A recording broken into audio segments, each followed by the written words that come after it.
మీకు ఇంకొక కథ చెప్తున్నాడు. పూర్వము ఉల్కాములనే రాజు ఉండేవాడు. అతడు పేదలను అతడిలోనే రాజపాలన చేసి ఉండేను. ఆ రాజ దంపతులు ప్రతిరోజు కూడా దేవాలయాలను పోవచ్చు దానం చేస్తుంది.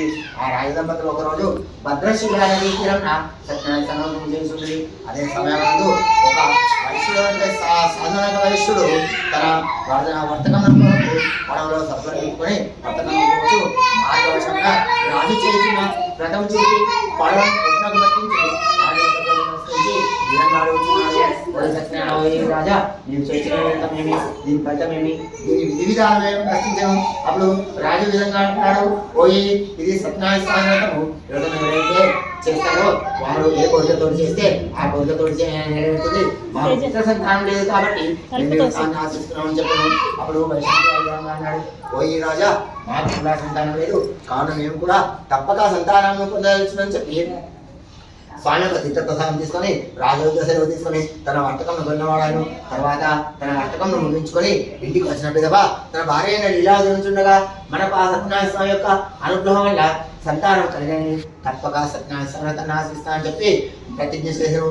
ఆ వైశ్యుడు చేసిన ప్రతిజ్ఞ వల్ల నమ్మినటువంటి ఆ సత్యనారాయణ స్వామి యొక్క అనుగ్రహం వల్ల కొద్ది రోజుల్లోనే ఆ వైశ్యుని యొక్క భార్య లీలావతి ధర్మపరాయణి భర్తతో సుఖించి గర్భవతి ఆయను. 9 మాసములు నిండిన తర్వాత ఒక కుమార్తె ఆయను. ఆ కుమార్తెకు లీలావతి అని పేరు పెట్టి అల్లారు ముద్దుగా పెంచి కళావతి అని పేరు పెట్టి అల్లారు ముద్దుగా పెంచుతుండని. అప్పుడు లీలావతి భర్త వద్దకు వెళ్ళి, నాదా మనకు ఆ సత్యనారాయణ స్వామి యొక్క అనుగ్రహం వల్ల సంతానం కలిగినది. సంతానం కలిగినచో మీరు పూర్వము సత్యనారాయణ స్వామి వ్రతాన్ని చేస్తారని చెప్పి ప్రతిజ్ఞ చేశారు కదా, ఇంకా మాట నిలుపుకోవటానికి కారణమేమి, ఇప్పుడు ఈ వ్రతం ఆచరింపకుండా కారణమేమి ప్రశ్నించను. అమ్మాయి వివాహకరణ తప్పక వ్రతాన్ని ఆశిస్తానని చెప్పి అప్పటికి ఆమెను సమాధానపరిచి తన వర్షం వాడాను. తర్వాత కళావతి కూడా శుక్ల పక్ష చంద్రుని వలె దినదిన ప్రవర్తమానమవుతూ యుక్త వయస్సుకు వచ్చిన కుమార్తెను చూచి తన కుమార్తెకు తగిన వైశ్య కుమారుని తీసుకొని రమ్మని ఒక దూతను పంపాను. ఆ దూత అన్య నగరంలో తిరిగి గాలించి చివరకు కాంతి నగరంలోకి వచ్చి ఒక వైశ్య కుమారుని తన యజమాని యొక్క కుమార్తెకు అన్ని సరిపోవడం చూచి తన వెంట తీసుకొని వచ్చను. దూత తీసుకుని వచ్చిన వైశ్య కుమారుడు తన కుమార్తె అయిన కళావతి అనే సరిపోవడం చూచి మహావైభవంగా తన కుమార్తె నుంచి పెళ్లి చేశాను. ఆ ఆనంద సమయంలో ఆ వైశ్య దంపతులు సత్యనారాయణ స్వామి యొక్క మాట మర్చిపోయి దారుణం కట్నం చాస్యా మహా దుఃఖం భవిష్యతి, వీరికి దారుణము కట్నమవు దుఃఖము కలుగాక అని చెప్పి సత్యనారాయణ స్వామి వారిని శపించను. ఆ తర్వాత వర్తకం బహునిపుడైన వ్యాపారి తన అల్లుతో కూడా పడవలో సరుకులను నింపుకొని రత్న సముద్రంలోకి వెళ్ళాను. ఆ రత్న సముద్రాన్ని చంద్రకేతు మహారాజు గారు పాలిస్తున్నారు. అయితే సత్యనారాయణ స్వామి యొక్క ఆగ్రహం వల్ల కొందరు మాయా దొంగలు సృష్టించబడి ఆ చంద్రకేతు మహారాజు గారి బొక్కసం నుండి కొంత ధనంను అపహరించి ఈ వైశ్యుల ఉన్న చోట పెట్టి పారిపోయేది. వైశ్యుల వద్ద గురించి ఉండటం వలన వారి దొంగలను భావించి రాజు పట్ల వారిద్దరిని కూడా బంధించి ఆ దొంగతనం చేసిన ధనంతో పాటు వారి వద్ద ఉన్న సంపద ద్రవ్యం అంతా కూడా తీసుకొని రాజుగారి వద్దకు తీసుకుని వెళ్ళి రాజా దొంగిలించిన ధనంతో పాటు దొంగలను కూడా బంధించి తీసుకొని వచ్చి వారిని తగిన విచారణ చేయరు అని చెప్పి వారు వెళ్ళిపోయి రాజు వారిని ఏమి విచారణ చేయకనే వీరిని కారాగారంలో బంధించమని చెప్పి ఆజ్ఞాపించను.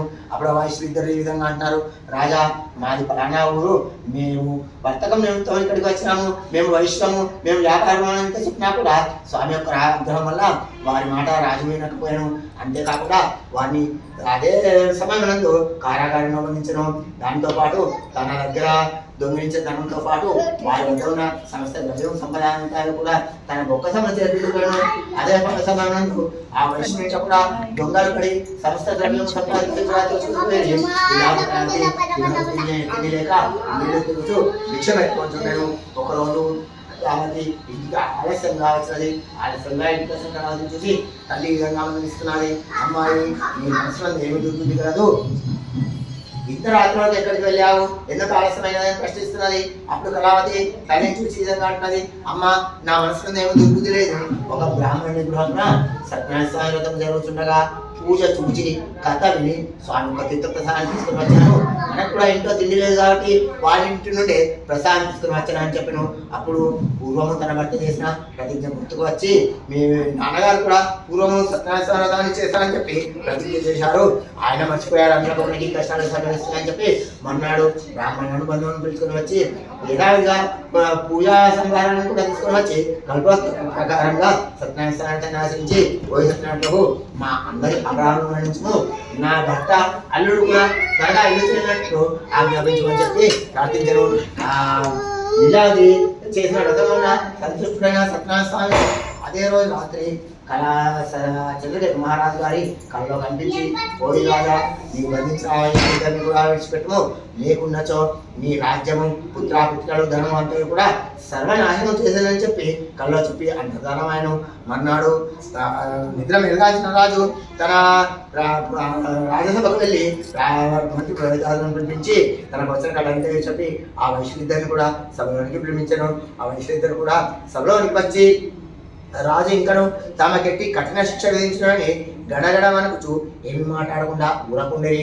అప్పుడు ఆ రాజు వైశ్యుల వద్దకు వెళ్ళి అన్యాయంగా వారి భుజం తట్టి వారి కనకంకణం తొలగించి ఓయి వైశ్యులారా ఇక మీకు భయం లేదు, దైవ విధి వల్ల మీకు ఇటు కష్టం సంబంధించిందని చెప్పి చురగారు నాయకులు చేయించి నూతనమైనటువంటి విలువ గల ఆభరణములు అస్త్రములు ఇచ్చి సత్కరించను. అంతేకాకుండా తాను పూర్వం వారి నుండి స్వాధీనం చేసుకున్నటువంటి వారి సంపదకు 4-5 రెట్ల సంపద ఇచ్చి ఇక హాయిగా గుంగా మీ ఇంటికి పోను అని చెప్పి వారిని పంపివేశాను. ఆ వైశ్యులిద్దరు కూడా రాజుగారికి సభలో వారికి నమస్కరించి వారి వద్ద సెలవు తీసుకొని తిరుమల ప్రయాణమయ్యారని సూతుడు శవనగారి మామూలు గురించను. ఇది శ్రీ స్కందపురాణి దేవా పండిత సత్యనారాయణ స్వామి శతకథాయాం తృతీయోధ్యాయः శ్రీ హరే నమః. బలరామ సత్యనారాయణ స్వామి భగవాన్ కీ జయ, గోపాల కృష్ణ భగవాన్ కీ జయ.